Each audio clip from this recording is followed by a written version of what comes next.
공정거래위원장님, 네. 의료기기 간접 납품 회사의 불공정 행위에 대해서 지적하고자 합니다. 네.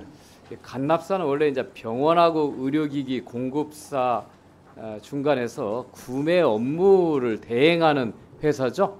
네. 그런데 이제 미국의 이제 지표처럼 실제 구매 대행 서비스를 제공한 것이 아니라 수수료 명목에 통행세를 진수하는 문제가 있습니다. 특히 병원 재단 관련된 간납업체의 경우에 이런 사례가 심각하게 나타납니다. 의료기관과 간납사의 특수관계 현황입니다. 병원이 지분을 소유하거나 또 개설자나 친족 등의 특수관계인이 운영하는 간납사가 36.4%, 그러니까 전체의 10곳 중 4곳은 이런 경우죠. 이런 간납사들이 불공정 행위 사례들이 있습니다. 첫 번째, 대급 결제 지급 기한을 명시하지 않는 계약서를 통해서 불리한 결제 조건을 요구하는 겁니다. 또 견적서 제출은 당연히 납품 회사가 해야 되는 건데 이걸 자기들이 안 해요. 그리고 의료기기 공급업체로부터 견적서 세금계산서에 발행을 하도록 하고 명목의 수수료를 또 편취합니다. 또 제품을 미리 판매하기 전에 병원에다 미리 갖다 놓고 그리고 난 다음에 쓰고 난 다음에 사후 결제하는 간합 방식을 또 요구를 해요.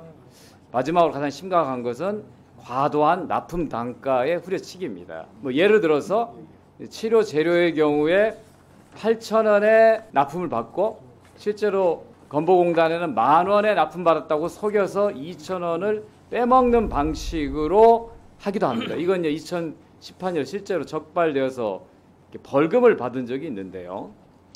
자, 문제는 공정위가 이런 불공정 행위를 알고 있느냐는 거예요. 이거 혹시 알고 계세요? 저는 파악하지 못했습니다, 아직. 근데 이미 이제 2016년에 공정위가 경쟁 제한적 규제 개선 간담회에서 간납사의 이 불공정 행위에도 청취했고 복지부 등과 대책을 마련한다고 답변을 했어요. 근데 이제 네. 그 후에 실제로 어떤 대책 마련이 있었나 이거에 대해서 파악이 안 돼 있나요? 예, 저희가 관련해서 지금 법률 개정안이 복지위에 올라가 있다는 정도는 알고 있고요. 그 다음에 2016년에 관련 조사가 한 차례 있었습니다. 예. 당시 한국 의료기기 산업협회 관련해서 신고서 제출이 충분하지 않아서 충분한 조사가 그때 이루어지지 못했습니다. 그렇습니다. 당시에 이제 2016년 한국 의료기기 산업협회에서 간납사에 대해서 불공정 거래를 신고를 했는데 그 대상과 행위가 특정되지 않는다고 그래서 다시 보완해서 재신고라고 한 상태에서 그냥 넘어갔습니다. 네.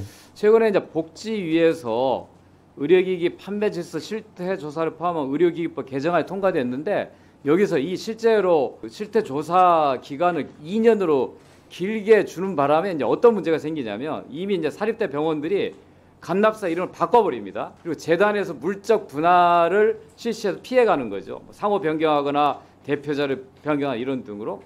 그래서 이제 이 공정위가 빨리 좀 나서야 되는데 공정위에서는 이 불공정 이런 행위에 대해서 조사가 필요하다고 하는 거에 대해서는 공감하시나요? 예, 공감합니다. 예, 그러면 직접 좀 조사에 좀 나서시기를 바라고요. 또 하나 있어요. 한림성심병원 사례를 얘기해 볼게요. 여기는 이제 설립자 일가 소유한 3,000던 제약이 실제 병원을 운영합니다. 그런데 의약품 납품 회사를 친족이 운영하면서 일가 몰아주기 사례가 있다고 해서 여러 번 보도가 된 적이 있어요. 네. 이런 경우에도 조사에 나서야 됩니다. 특히 이제 이 대형 병원들은 매출 규모도 상당히 큽니다. 그래서 이런 병원 재단이 간납사를 설치해서 불공정 행위를 하거나 또 직접 대형 병원이 이와 같은 편법으로 일감 몰아주기를 하거나 이렇게 하는 사례에 대해서는 공정위가 직접 조사에 나서야 된다고 생각합니다. 의원님 말씀대로 그 사실관계를 저희가 면밀히 확인해서 거래상 지위 남용 또는 부당 지원 행위 등 법 위반 혐의가 발견되면 엄정히 법 집행하도록 하겠습니다. 빨리 나서시기 바랍니다. 네.